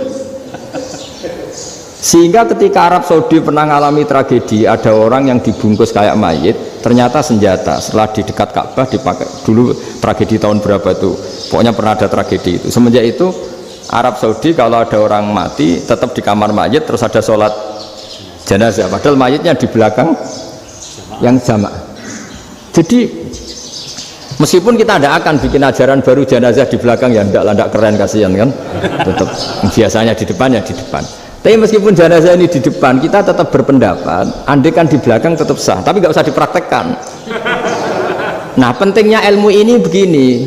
Saya misalnya di Rembang, boleh nggak nyolati ghaib jenazah yang di Surabaya? Boleh kan? Padahal yang kita solati di belakang. Jadi ilmu itu penting. Cocok tidak cocok, nama ilmu itu penting. Terus ada gini lagi pertanyaan di fikih. Memang saya sengaja akan ngaji fikih. Kalau ngaji intelektualitas orang Muhammadiyah juara. Tapi ini ngaji fikih. Ada orang sarongnya itu pas sampai lutut. Kalau berdiri lututnya tertutup. Tapi nanti kalau ruko agak jengking lututnya terbuka. Itu batalnya nunggu ruko apa mulai takbir sudah batal? Padahal pasti nanti batal kalau ruko ini. Itu ada ulama yang mengatakan ya batalnya nunggu ruko. Bagaimanapun terjadinya pembatalan waktu ruko. Ada ulama mengatakan yang enggak mulai awal sudah tidak sah itu karena pasti ngalami batal. Nah, pertanyaan-pertanyaan seperti itu penting karena lalu Allah menilai apa? Ya nilai niatnya. Misalnya gini, kalau contoh itu mungkin Anda tidak tertarik, tapi contoh begini. Kita mau operasi jam 10 siang. Kita tahu kalau nanti 10 siang akan divonis medis harus makan karena mau berobat. Malamnya itu kalau kamu orang soleh, bayangkan kamu orang soleh. Kalau tidak orang soleh kan tidak punya komitmen. Kamu milih niat puasa, apa enggak jam 10 mesti mokak menisan raposo. Kamu orang soleh. Kalau kamu orang soleh pasti milih puasa karena ini Ramadan. Meskipun nanti jam 10 pasti disuruh batal sama dokter. Setidaknya kita berpikir gini, nak mati jam itu paling enggak ditulis saya sebagai orang yang puasa. Jadi perasaannya orang soleh itu beda. Kalau orang kok sampean barang menisan raposo kok ya mesti. Sampean tidak pernah berpikir bahwa puasa mulai fajar sampai jam 10 itu luar biasa. Bisa saja kita mati jam 7, bisa saja mati jam 6. Kan ditulis Allah sebagai orang yang berkomitmen terhadap puasa. Terus ada kemungkinan kecil, udahlah jam 10 itu dokternya sakit atau nggak jadi ke sana. Berarti kamu kan nggak jadi buka. Kan ya mungkin juga. Sama yang tadi, delalah sebelum ruko ono wong sing nyarongi sampean sehingga sholatnya normal. Kamu tidak menemukan pakaian yang pas, jebule pas setelah ruko mau ruko ono wong wah sholatnya kira bener disarongi. Itu agama. Jadi agama itu dimulai dari mana coba? Dimulai dari niat, dari komitmen. Nah sekarang kelirunya kenapa ada garis keras? Agama itu dimulai dari keinginan ideal. Itu yang mulai itu ada orang-orang garis keras. Agama ini enggak, agama ini dimulai dari niat. Sampai ada kaidah agama la yudraku kulluh la yudraku kulluh. Kalau tidak bisa ideal jangan ditinggalkan sama sekali. Tapi orang enggak, sekarang bayangkan Islam itu ideal. Pemimpinnya ya soleh, masyarakatnya soleh, enggak ada maksiat, enggak ada apa. Dan apa ilmu? Kalau secara ilmu mulai dulu ya ada orang dolim, ada orang soleh. Nabi kurang baiknya. Di angkatan itu ya ada orang munafik. Sehingga ulama itu sudah berpendapat ideal itu piye? Zaman Nabi saja ada orang apa? Munafik. Itu ilmu. Kalau nuruti kelangenan inginnya dunia ya steril, nggak ada maksiat, nggak ada apa. Dan agama itu diciptakan Allah itu memang unik. Calon Nabi misalnya, Nabi Musa itu sing rumah tuh Fir'aun. Ketika Nabi Muhammad lahir sing ribet manitia ini Abu Lahab. Orang dosen UMM. Coba. Karena Allah ingin memaklumatkan ke kita bahwa agama ini akan hidup di kondisi apapun. Asia, istrinya Fir'aun itu termasuk mukminah yang dipuji Quran, padahal dia bukan istrinya pengurus NU atau pengurus Muhammadiyah, istrinya Fir'aun. Tapi itu pelajaran bagi kita bahwa orang-orang baik itu tidak harus di lingkungan yang baik. Masjid paling makmur itu kadang di dunia mungkin, ya jangan bakas Mekah Medina itu karuan, mungkin di antara masjid yang makmur justru yang di Kanada, di Amerika mungkin, karena merasa minoritas tuh perpustakaannya ada, kajiannya ada. Tapi banyak masjid di daerah pesantren yang malah sepi karena kiainya tahu jamaah di masjid itu wajib. Lalu itu ada daerah pesantren, saya ulang lagi, ada daerah pesantren didikon pengajian, monggo nekani pengajian maca selawat ning omah ganjaran padha wae. Ribet kan, mau dibantah itu benar, mau dibiarin merusak tatanan. Jadi saya mohon sekali ya, jadi ilmu itu diperbandingkan supaya perbedaan-perbedaan itu biasa. Dulu Imam Malik itu punya murid namanya Imam Syafi'i, itu dalam banyak hal itu perbedaannya tajam sekali. Ya saya ulang lagi, dalam banyak hal itu perbedaannya tajam sekali. Misalnya begini, ini terakhir percontohan saya fikih, nanti dikaji sendiri. Ada seorang A'rabi, Ja'a A'rabiyun, ini di hadis sahih diulang-ulang di semua Al-Kutubus Sittah ada peristiwa ini. Ja'a A'rabiyun ila Rasulillah sallallahu alaihi wasallam faqala ya Rasulullah ahlaktu. Qala wa ma ahlakaka? Qala wa qatu imraati fi nahari Ramadan. Ya Rasulullah, saya ini orang yang rusak. Kenapa? Saya ini hubungan intim sama istri saya ketika masih siang Ramadan. Singkat cerita, orang ini dihukum berat sama Nabi. Hukumannya adalah karena dia membatalkan puasa ketika dengan hubungan intim. Sama Nabi dihukum, kamu harus merdekakan budak. Wah, tidak mampu ya Rasulullah, saya tidak punya budak. Jadi ini bukti bahwa agama ini sangat sosial, sehingga sebagian kafaroh harus memerdekakan budak. Kamu kalau gitu puasa 2 bulan, yang baru puasa 2 hari aja kecelakaan malah disuruh puasa 2 bulan. Ya sudah, kamu ngasih makan 60 orang miskin, saya ini orang paling miskin. Kok ini jadi sudah miskin, agak hiper lah orangnya, poso-poso kok gitu. Itu kata ulama, kalau orang Jawa gak mungkin, makanannya tempe mendoan, gak mungkin itu. Di Jawa itu nggak mungkin lah ada orang batal puasa karena hubungan intim. Ada istrinya nggak cantik, cerewet, sang lanang mangane mendoan, itu tidak mungkin, kecelakaan itu tidak mungkin. Tidak mungkin itu. Tapi kalau Arab mungkin karena makanannya daging. Singkat cerita, terus pertanyaannya gini, kalau batal biasa itu kan bayarnya puasa 1 hari. Kalau batal, tapi kalau batal pakai hubungan intim, pakai jima kalau dalam bahasa fikih itu kafarohnya berat, yaitu merdekakan budak atau puasa 2 bulan berturut-turut. Pertanyaannya gini, jima istri itu boleh loh tidak zina? Seorang jima istri itu boleh loh tidak zina? Itu kan hukumannya berat. Nah terus Imam Malik berpikir kalau gitu tidak harus jima dong, poso-poso, ora ono uzur, ora ono apa, terus nyate esok mangan bakso tanpa ada alasan syar'i. Hukumnya harus sama dong, karena jima hukumnya boleh, berarti semua iftar, semua pembatalan puasa yang tidak ada udzur syara' maka hukumnya sama, yaitu sanksinya sama. Masuk akal enggak? Masuk akal dalam mazhab Imam Malik. Dalam mazhab Syafi'i enggak. Mulai dulu jima itu beda. Kowe mertamu nggone wong, mangan iku oleh, tapi nek nggo bojomu mbok jima niku wis nemen ngawure lah. Tetep beda. Dari Imam Syafi'i itu pokoknya beda, jima sama makan itu beda. Nah ya, terus setelah itu terus ada pertanyaan, bagaimana kalau makan dulu baru jima? Ribet kan? Makanya itu sampai dibabkan Kitabul Khilafil Fiqhi, bab merekayasa fikih. Makanya itu perdebatannya orang Hanafi sama Imam Syafi'i juga sama. Ada orang jam segini lapar sekali, kalau langsung makan kan kena sanksi. Ya pergi saja dulu, pura-pura ngaji ke Gus Bah gitu, nanti kan jadi musafir kan. Wah itu sudah boleh itu kan musafir, padahal enggak, memang dia pergi itu karena supaya bisa makan. Mau enggak kepikiran ngaji kok tahu-tahu ingin ngaji mumpung Ramadan nah. Nah makanya dibabkan apakah boleh merekayasa fikih. Tapi fikih bisa apa coba? Dengan status kamu musafir Ya memang boleh iftar, boleh berbuka. Lah itu terjadi terus perdebatan ulama menyangkut fikih. Karena memang masalah furu'iyah. Sehingga termasuk perdebatan kita dalam perilaku, misalnya adat orang NU kalau habis salam itu menghadap ke kiblat karena arah terbaik itu kiblat. Tapi sebagian orang Muhammadiyah atau mungkin semuanya menghadap ke makmum. Itu memang teks hadisnya itu kita yang meneliti hadis itu semua syarah itu berdebat. Nabi memuji kiblat itu arah terbaik, oke. Tapi di bab itu Nabi itu aqbala alaina, menghadap ke kita. Lalu pertanyaannya, kenapa menghadap ke kita? Ada mengatakan karena Nabi memang punya tradisi kadang ngendikan. Ya tentu dulu istilahnya tidak kultum, nggak ada istilah itu dulu, 7 menit itu nggak ada.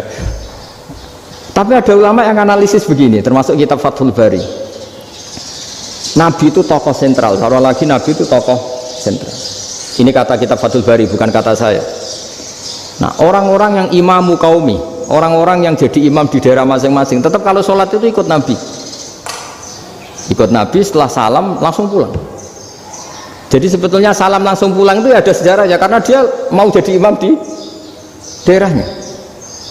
Nah, tidak kebayang kalau Nabi itu madhep kiblat. Kalau Nabi madhep kiblat, orang yang masbuk yang barusan datang pasti langsung usolli, misalnya fardhu isya'i misalnya, terus makmum Nabi, padahal Nabi sholatnya sudah selesai.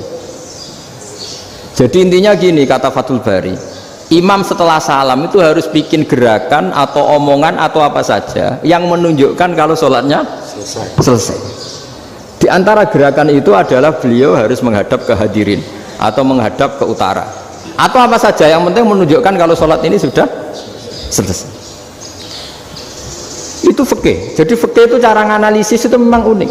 Karena kalau Nabi tetap seperti itu, posisi pancet seperti itu, maka orang yang baru datang mengira Nabi masih sholat. Nah, pertanyaannya kalau mereka sudah takbir malah sholatnya tidak sah. Kenapa tidak sah?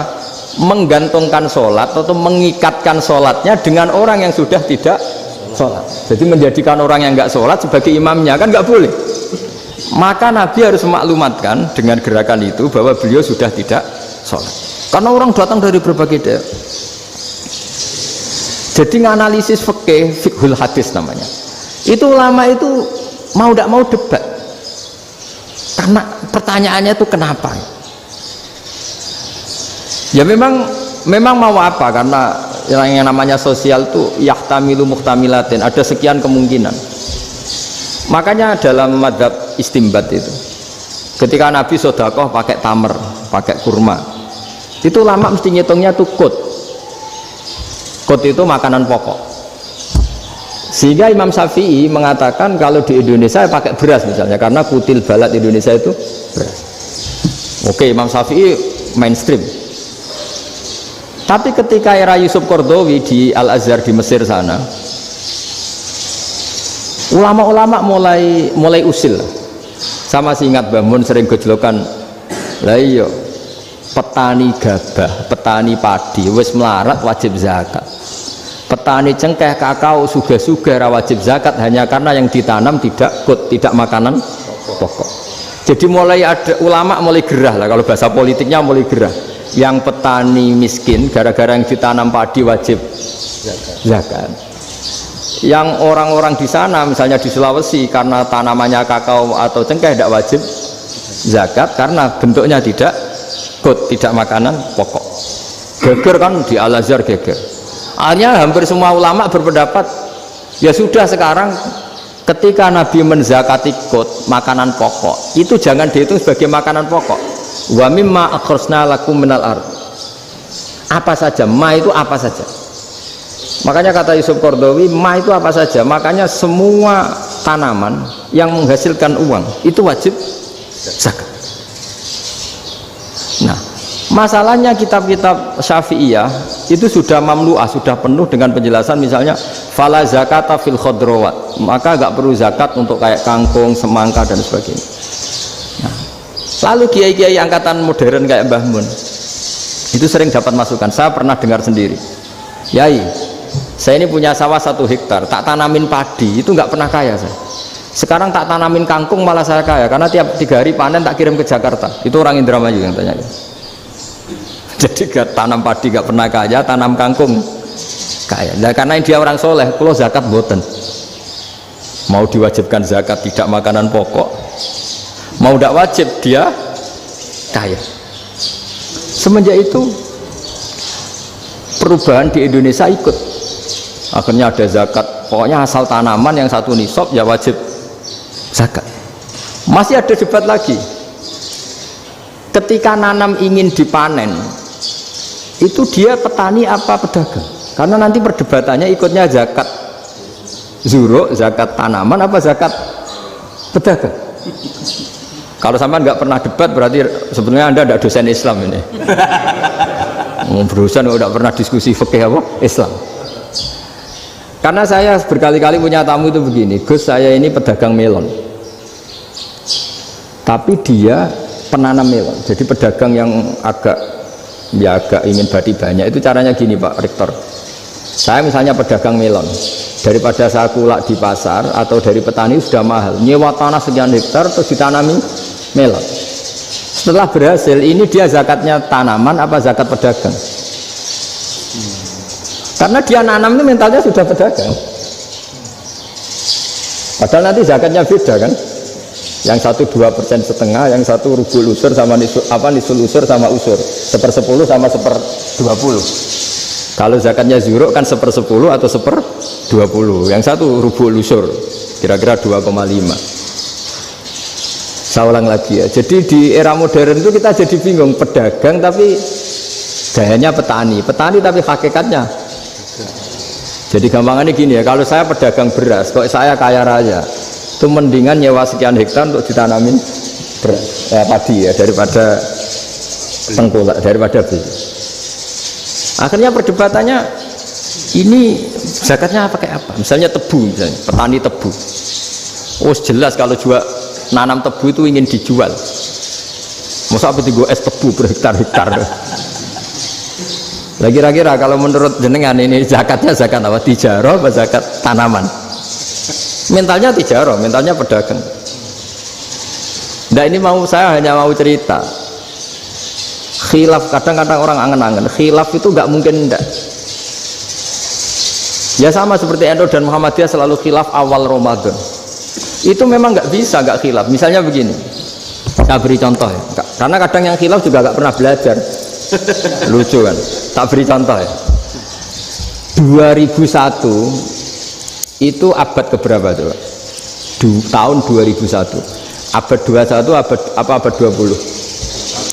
Abad 21. Jadi meskipun terpaut 1 tahun, padahal abad itu 100 tahun. Nah pikirannya orang-orang Muhammadiyah seperti itu. Hilal kalau sudah melewati garis ufuk, meskipun setengah derajat atau 1 derajat itu sudah ikut bulan berikutnya, sehingga ya sudah meskipun sekian derajat sudah dianggap Ramadan. Nah pikirannya orang NU enggak, harus ru'yah bil fi'li. Itu sebetulnya lagi-lagi sebenarnya tidak masalah NU dan Muhammadiyah, itu di kitab-kitab ya seperti itu. Kita ini nggak biasa goblok ya, artinya kita yang keluarga kiai tahunya kunut mazhab Hanafi, tidak kunut mazhab Syafi'i, tapi tahu-tahu ini mazhab NU, ini itu aneh itu menurut kita ini anggap apa? Mana ada Muhammadiyah jadi mustahid, mana ada NU jadi mustahid. Jadi sebetulnya orang tahu semua lah kalau Abu Hanifah itu tidak kunut, Imam Syafi'i itu kunut. Imam Syafi'i pernah main di masjidnya Abu Hanifah ya tidak kunut, ditanya kenapa tidak kunut? Jenengan itu presiden kunut, tidak sanggup mati Abu Hanifah, dulu biasa aja. Sekarang geger ya karena tidak punya kegiatan. Sebenarnya itu tidak masalah, mulai dulu biasa. Saya teruskan ya. Nah menurut mayoritas ulama nunggu ru'yah bil fi'li. Ru'yah bil fi'li itu gini, mata telanjang bisa melihat, karena agama ini menggantungkan perintah itu sama melihat. Kalau kamu tidak melihat itu bagaimana kena hukum? Ibarat gini, Pak Rektor datang ke rumah saya tapi saya nggak tahu, kena nggak saya hukum harus menghormati? Dia datang nggak sembunyi-sembunyi, saya kena hukum harus menghormati ya kalau melihat, kalau enggak ya enggak. Tapi Pak Rektor tetap bilang, tapi saya hakikatnya datang, jadi saya datang saja. Itu kan ribet. Akhirnya ya sudah, itu nggak ada khilaf sampai mati, ada khilaf karena yang satu menggantungkan hukum itu digantungkan sama tahu. Kalau tidak tahu ya, misalnya baju saya ini hakikatnya ada najis, pas sholat saya tidak tahu, sholat saya sah apa tidak? Sah, karena hakikatnya ya memang saya tidak tahu, tapi hakikatnya ada najis apa tidak? Ada. Ya sudah, itu sama-sama masuk akal. Ada lagi khilaf yang senam otak. Fasyamu salasati ayamin fil haji wa sab'atin idza raja'tum. Singkat cerita, ada satu pelanggaran haji yang kata Allah kafarohnya itu puasa 3 hari sama 7 ketika kamu pulang, idza raja'tum, ketika kamu pulang. Dalam mazhab Syafi'i yang namanya pulang itu yang haji sudah sampai rumah. Di mana-mana pulang itu ya sampai rumah. Dalam mazhab Abu Hanifah enggak, ketika orang sudah balik kanan dari Arab Saudi, dari Mekah, ya namanya sudah pulang. Misalnya gini, ini Pak Rektor pamit saya, Pak Haris. Gus, Pak Haris mana? Ya sudah pulang kata saya, padahal sampai Pandangan sampai depan. Tapi bagi keluarganya belum pulang. Lah lalu idza raja'tum ketika pulang itu bahasanya siapa? Bahasa istrinya apa bahasa yang ditamoni? Kamu ditamoni orang, terus tamunya mana? Sudah pulang. Tapi tanyakan istrinya, belum pulang. Khilaf-khilaf gini kok jadi geger itu kan goblok banget maksud saya itu. Jadi biasa, gini itu biasa. Jadi ya karena memang ini bukan masalah akidah, ini masalah furu'iyah, masalah fikih itu masalah furu'iyah. Mau tidak mau harus beda. Misalnya di sholat juga gitu. Wa ayu qu'udin qu'adal musolli sohat sholatu. Duduk dengan gaya apapun itu sholatnya sah. Sehingga sampean kalau haji atau umroh, orang Arab itu jenenge duduk ngenak awak di kursi. Duduk sopan ya hanya orang Indonesia loh. Kalau sholat itu masih duduk ala orang tahiyat. Kalau sampean di Mekah, duduknya pakai apa coba? Kursi ya? Oh enak sholat duduk. Karena memang takbirnya di fikih dengan duduk gaya apa saja sah. Makanya sengenak awak duduk di kursi. Ribet kan? Mau tidak disahkan itu namanya duduk. Mau disahkan masa iya soal Allah kok duduk santai-santai gitu. Tapi mau apa? Ini fikih. Ya saya ulang lagi, ini fikih. Fikih itu ya sudah, ini fikih.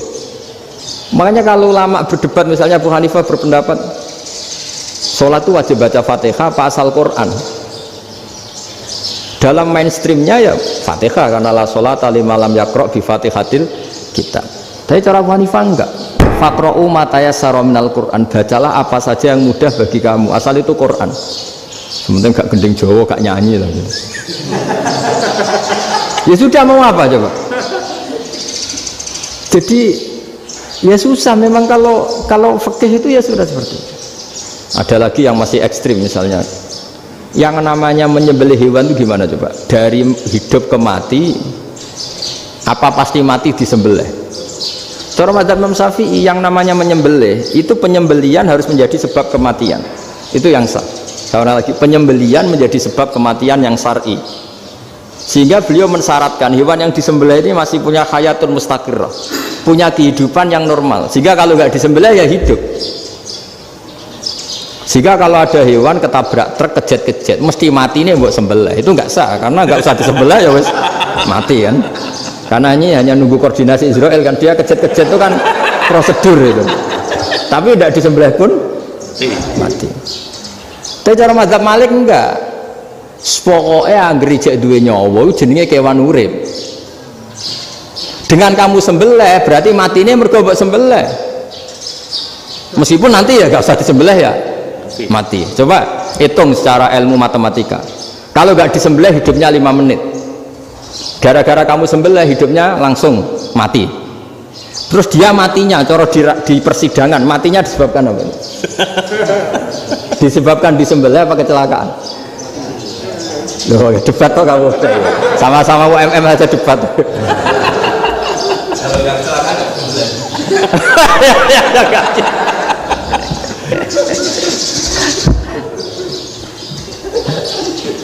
Loh, saya pernah mas ngalami nyata itu. Saya jalan-jalan sama anak saya pakai motor, sampai di jalan raya gitu ada ayam jago ketabrak mobil, kejet-kejet. Orangnya tanya, Gus ini halal tau ora? Wis kanggo kon halal. Suatu saat dia nggak terima kan, tanya, kenapa Gus? Ya nak kiai ra pantes, masuk kewan mesti mati nih tak sembelih. Nak kiai pantes kata. Karena aku tahu kamu tuh gak kiai, mesti motifnya itu mergo jago, jajal cilik gak buta kok no. Adekan ayam itu bayi kan gak ditanyakan, kejat-kejat mati rak lah, wong cilik wae. Tapi masalahnya ini kan jago, eman ya. Tapi secara fikih pertanyaannya tadi, hewan yang sudah tidak punya hayatun mustaqirrah, dia hanya punya al-hayat al-ittiroriyah, dia punya harokah ittiroriyah, dia mati kejat-kejat, memang prosedur mati harus seperti itu. Mbok kecelakaan kayak apa, kalau mati kan kejat-kejat dulu. Nah ketika kejat-kejat ini pertanyaannya ini kan hidup apa mati namanya? Enggak, namanya hidup apa mati? Pas kejat-kejat itu hidup. Cara Imam Malik itu hidup. Ya sudah, kalau hidup disembelih ya halal. Karena misalnya nanti kalau nggak disembelih matinya kan 2 menit lagi, gara-gara disembelih mati sekarang. Tetap penyebab kematian itu nyembelih. Penyembelihan ini sebab kematian. Tapi kalau Imam Syafi'i enggak, cara berpikir wes nemen, paling roh besok kaget langsung mati. Kalau gitu berarti kamu nyembelih barang mati. Jadi fikih itu kadang unik. Makanya ketika ngitung fikih itu unik ya. Orang keluar mani wajib apa? Mandi kan. Terus Imam Syafi'i ditanya, kenapa kalau orang lahir kelahiran juga harus mandi? Namanya nifas. Fa innal walada waliyun munakidun. Ya, anak ya mani yang menggumpal. Bedanya apa anak dengan mani itu? Jadi fikih itu ya kadang lucu. Di rumah-rumah tenan juga lucu. Keluar mani wajib mandi. Berarti kalau keluar anak ya wajib mandi, karena hakikatnya anak adalah mani yang mengkristal. Terus usia orang sudah didosan macam-macam itu kan hakikatnya mani. Itu fikih. Nah terus ditanya, kenapa kalau lahir langsung mati tidak wajib disolati? Ya jawabannya Mas Syafi'i lucu. Di mana-mana sholat itu nyolati mayit. Yang namanya mayit itu pernah hidup terus mati. Kalau itu tidak mayit ya sudah. Jadi kadang, nah iya kan disebut sholat mayit. Yang namanya mayit itu apa? Pernah hidup. Pernah hidup. Nah ini kan tidak pernah hidup. Maka ya sudah seperti itu. Jadi nggak khilaf itu nggak mungkin. Nah kalau qit'atul lahmin, kalau hanya potongan daging, mungkin wah itu tidak manusia karena qit'atul lahmin. Sekarang pertanyaannya, kalau sudah berbentuk manusia meskipun tidak pernah hidup, nah ini mulai perdebatan karena melihat tidak pernah hidup itu nggak memenuhi syarat, tapi melihat ini sudah suratu adamiyin, bentuknya sudah. Nah kira-kira gitu perdebatan fikih. Makanya dulu awal mula zaman sahabat itu sudah debat. Masyhur kan, Nabi ada kontingen ke Bani Quraidah. Ya kalau kira-kira saya minta Pak Rektor kamu jangan, kalau ke Malang jangan sholat asar kecuali sampai Tuban. Sebelum Tuban ternyata matahari mau tenggelam. Terus Pak Rektor milih, wah sudah sholat di Bulu. Padahal belum Tuban. Padahal saya bilang jangan sholat asar kecuali di Tuban. Yang Pak Haris enggak, tetap sholat di Tuban meskipun matahari sudah tenggelam. Karena Nabi menyebut Tuban. Singkat cerita, zaman itu kan Bani Quraidah. La tusolliyanal asra illa fi Bani Quraidah. Kalian semua jangan sholat asar kecuali sampai Bani Quraidah.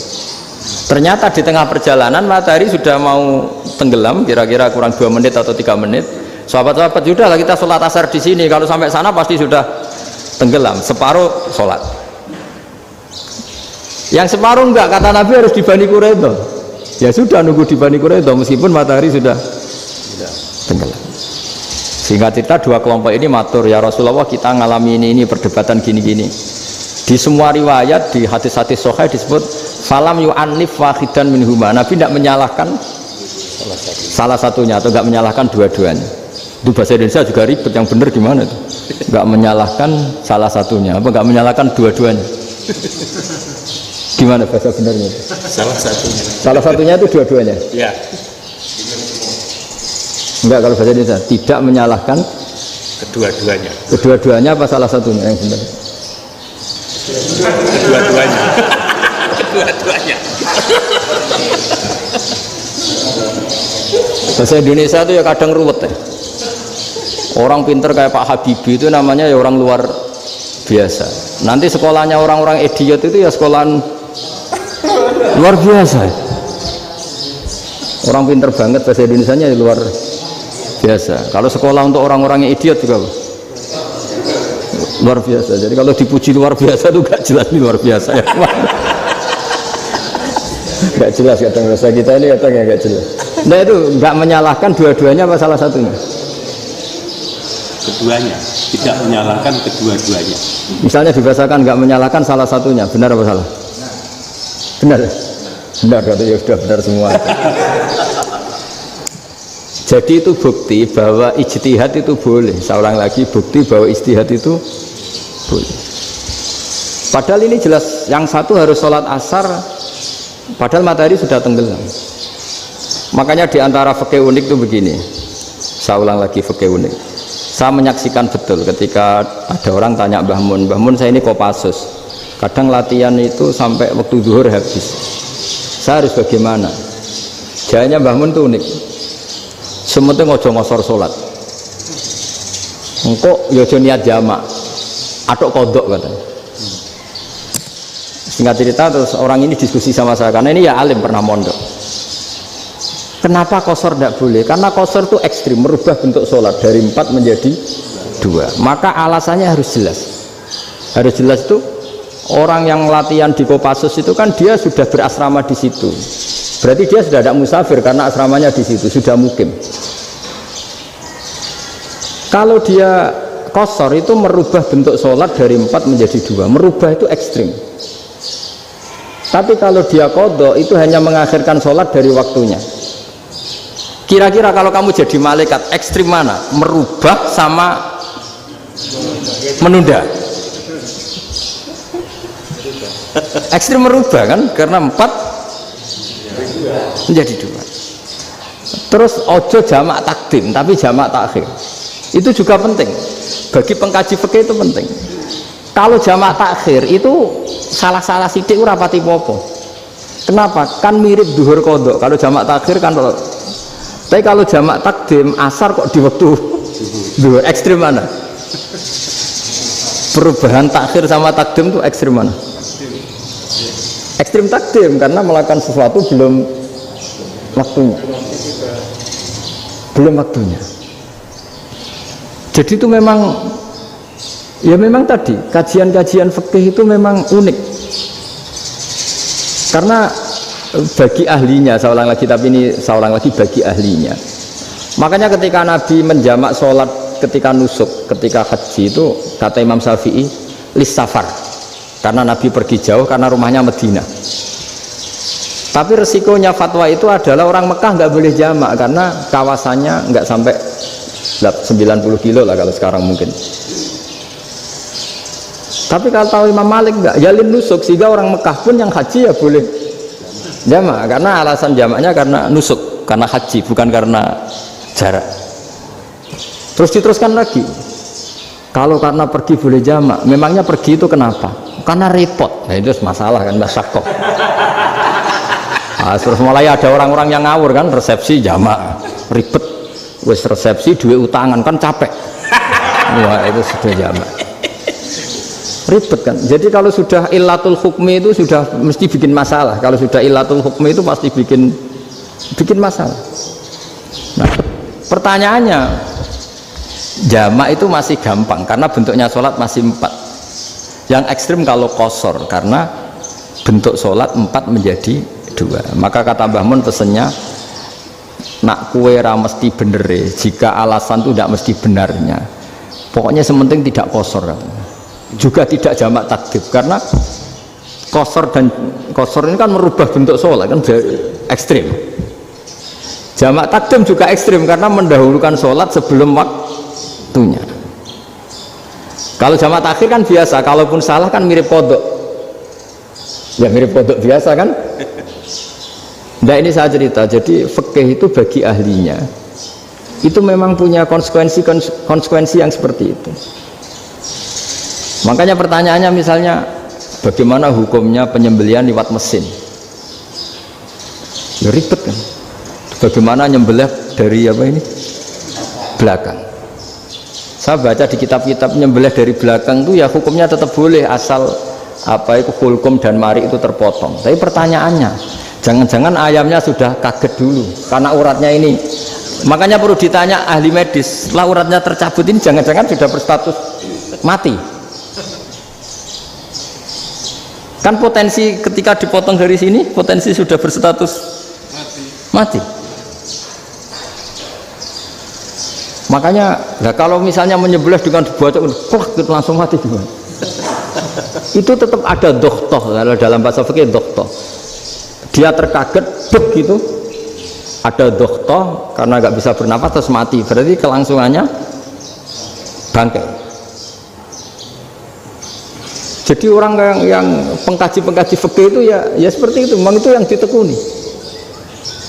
Tapi kita sebagai orang awam ya tadi, nak sing kecelakaan itu wedhus tak ayam jago ngeman, tapi nak pitik cilik ikhlas.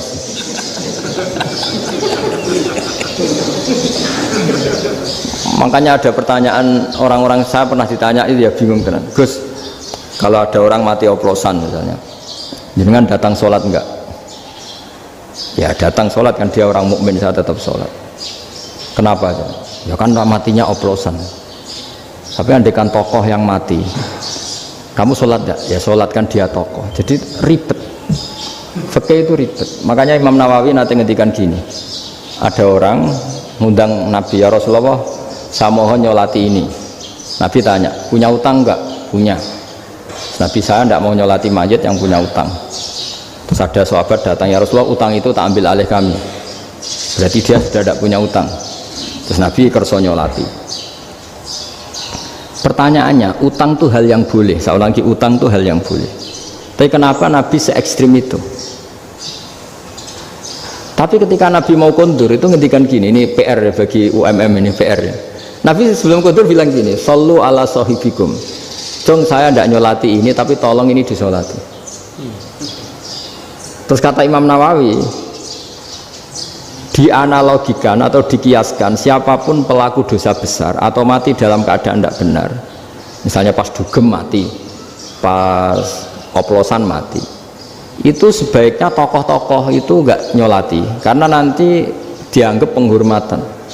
Misalnya ketua PP Muhammadiyah, rektor nyolati uang mati oplosan, kan keren. Mati oplosan disolati rektor. Ya sudah, tapi kalau nggak disolati nanti ada tradisi yang keliru, yaitu janazatul muslim tidak ngalami disolati, padahal siapapun yang muslim janazahnya harus disolati. Makanya setengah-tengah ya rasa rektor lah, bu satpam pokoknya kudu tetap ada yang sholat gitu. Itu kata Imam Nawawi. Jadi ketika ada orang mati nggak benar, itu sebaiknya tokoh-tokohnya nggak ikut nyolati, tapi awamun nas, orang kebanyakan ikut sholat.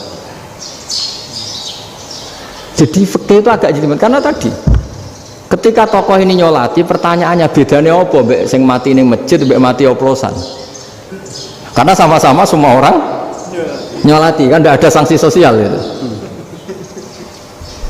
Tapi ketika nggak disolatkan sama sekali, wah lebih parah lagi. Ini ada janazatul muslim tidak disolati.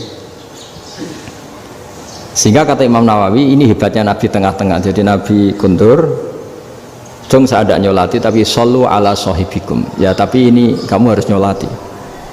Terus kata Imam Nawawi, orang yang mati bunuh diri, orang yang mati oplosan, orang mati secara nggak benar itu asal dia muslim tetap wajib disolati, karena sholat ini hakul muslim.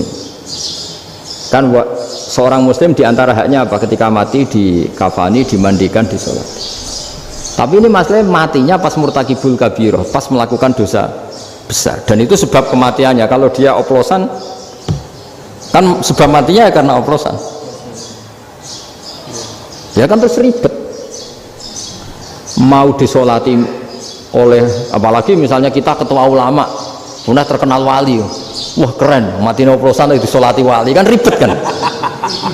Nanti yang repot malaikatnya. Itu ya, ini yang nggak kata bahaya. Saya pernah baca kitab itu yang repot malaikatnya. Itu ada yang bilang gini, orang yang punya hutang itu pasti nanti hisabnya berat, diaudit malaikat sampai bisa nyaur hutangnya. Sementara malaikat kena konstitusi, kalau Nabi mendoakan harus mustajab.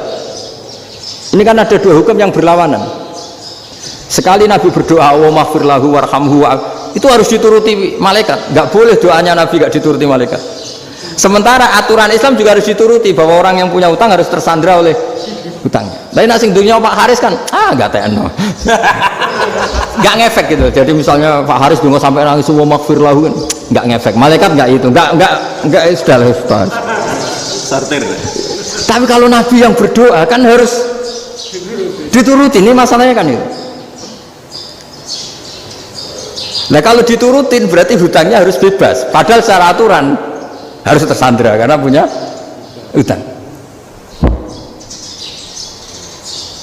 Dan nanti sama kalau yang mati oplosan ini yang doain wali, kok wali sampai Allah maghfir lahu. Doanya wali kan harus terkabul. Sementara secara hukum dia harus kena sanksi karena oplosan tadi. Daripada ngerepot malaikat, sudahlah wali-wali ini tidak usah ikut nyolatin. Yang nyolati ya orang-orang nggak jelas ini, sehingga kan malaikat kan santai aja kalau mau nyiksa. Loh tapi kan sudah didoain, tidak ngefek. Karena doanya orang-orang nggak penting. Itu ada tuh di sarah Muslim itu. Di sarah Muslim di bab ketika Nabi ngintikan babu qauli Rasulullah sallallahu alaihi wasallam sallu ala sahibikum. Jadi belajar fikih itu asik ya. Karena tadi harus dipelajari. Kalau enggak ilmu ini hilang. Terus nanti takutnya lagi ilmu fikih itu direduksi sosial. Terus misalnya gini, pepe wong cilik wae kiai-kiai ra gelem nyolati. Orang melihatnya ini karena yang oplosan wong cilik om larat ra disolati. Jajal bupati ya disolati, mergo amplopnya gede-gede kan terus ruwet kalau dianalisis itu kan ruwet. Makanya kenapa saya harus ngomong fikih supaya semuanya itu enggak didudukkan urusan sosial itu. Nah kalau semuanya didudukkan sosial kan sentimennya sentimen sosial. Ribet. Padahal yang sering mati oplosan itu kan ngomong cilik gitu loh, karena tadi kalau wong sugih kan pakai whisky yang mahal yang insya Allah tidak mati kan gitu. Yang mati kan ya mergo pertos macam-macam itu kan. Artinya ini kalau nggak diterangkan secara fikih, kiai-kiai yang nggak datang dikira masalah sosial kan. PP salam template era gede terus nggak datang kan terus jadi ribet. Ya makanya ini apa lewat pengajian ini supaya sampean lebih tahu ya bahwa khazanah Islam ini kata beberapa ulama kafatal linnas, maknanya semuanya, sehingga Allah akan mentakdirkan kajian Islam akan ada di seluruh dunia. Jadi kenapa IAIN marak di Indonesia, UMM, Universitas NU banyak, karena agama ini kafatal linnas, tidak miliknya orang Arab tapi milik semua. Orang alimnya juga gitu. Ketika ada liga alim seluruh dunia, itu orang Indonesia, orang Afrika, ya selalu ada orang alim yang kelas dunia. Seperti dulu ada Imam Bukhari, itu as-sakhul kutub ba'da kitabillah, kitab terbaik setelah Quran itu Bukhari, padahal dikarang oleh orang Uzbek. Kata siapa? Islam As-Sofyan, orang Arab ngakui kalau kitab paling sahih itu Bukhari. Mekah Madinah pun ngakui kalau kitab paling sahih Bukhari, padahal pengarangnya ada orang Arab. Orang mana? Uzbek. Imam Ghazali yang diakui seluruh dunia itu Atus itu ikut Persia, juga bukan orang Arab. Sibawai ini orang Persia. Nah ini yang belum ada orang Malang ini, tinggal PR ini. Ya nyusul ya. Ya saya kira demikian. Assalamualaikum warahmatullahi wabarakatuh.